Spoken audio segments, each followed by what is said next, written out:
आएगा 3।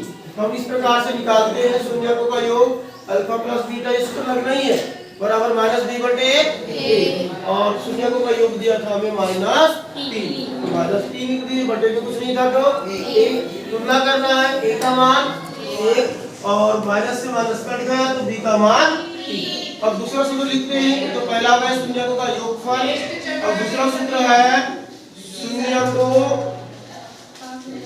का गुणनफल। गुणनखंड है गुणनफल है गुणनफल।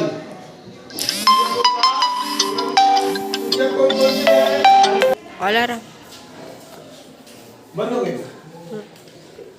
फिर से कर लो -b/a और योगफल का मान दिया है -3 तो -3 और बटे में 1। इसी प्रकार अब तुलना कर लिया हमने अल्फा a का मान कितना आ गया a बराबर 1 वहां माइनस से माइनस कर दिया तो b का मान कितना आ गया 3। अब हम अगला सूत्र लिखते हैं शून्यकों का गुणनफल। शून्यक कौन से हैं अल्फा और बीटा। हमने मान लिया अल्फा और बीटा तो अल्फा गुणित बीटा और आप देखते होंगे कि ये सूत्र कहां में रहता है डॉट में रहता है। क्या रहता है डॉट में रहता है। जल्दी आइए अल्फा इंटू बीटा डॉट में है हम डॉट ही लिखते हैं। हो सके हमने डॉट की जगह यहाँ क्रॉस कर दिया और बोर्ड एग्जाम में जो जाकर ने आधा नंबर काट लिया जो है तो हमने ऐसा देखा नहीं कि डॉट बोला लिखी। शून्यकों का गुणनफल अल्फा इंटू बीटा अल्फा गुणित बीटा बराबर होता है c/a। अब बताइए शून्यकों का गुणनफल कितना दिया है 2 दिया है। कैसे पता चला देखो जिसके शून्यकों का योग तथा गुणनफल क्रमशः तो योग कितना हो गया -3 और गुणनफल कितना है 2 तो 2 लिख दीजिए आप बराबर में 2 और आप जानते हैं 2 के बदले में कुछ नहीं मतलब कितना है 1 है तो यहाँ 1 लिख लीजिए।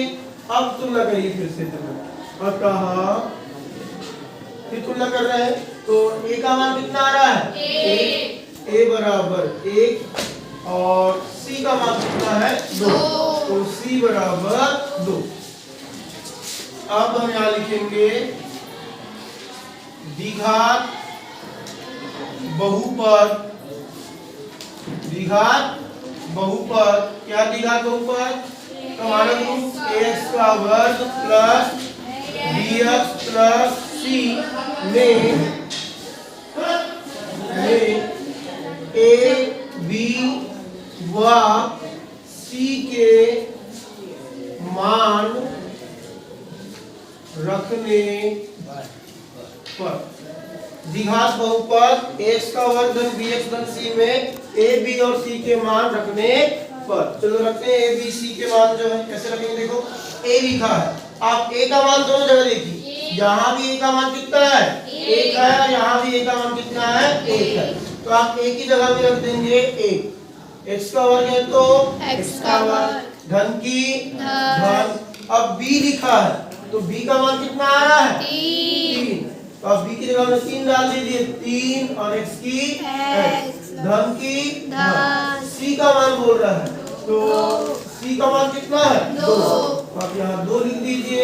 अब आप देखेंगे एक तो गुणा में रहता ही है एक गुणा में रहता ही है तो हम इसको एक एक को हटा देंगे तो यहाँ क्या जाएगा x का वर्ग धन की धन 3x की 3x धन की धन 2 की 2 तो ये हमारा हो गया द्विघात बहुपद। द्विघात बहुपद द्विघात बहुपद के हमको शून्यक दिए थे शून्यकों का योग और गुणनफल दिया था द्विघात बहुपद ज्ञात करना था तो ये हमारा द्विघात बहुपद होगा। द्विघात बहुपद मतलब वह बहुपद जिसमें बहुपद की घात कितनी हो 2 तो आप यहाँ देख पा रहे हैं कि x के ऊपर कितने की घात है 2 की घात है। तो द्विघात बहुपद हो गया x का वर्ग धन 3x धन 2 ये हमारा हो गया आंसर। क्या हो गया आंसर। इसी सवाल को हम एक दूसरी विधि से और एक बार बना के देखते हैं हो सकता है आपको वो बेटर लगे तो हम उससे हल करेंगे ठीक है।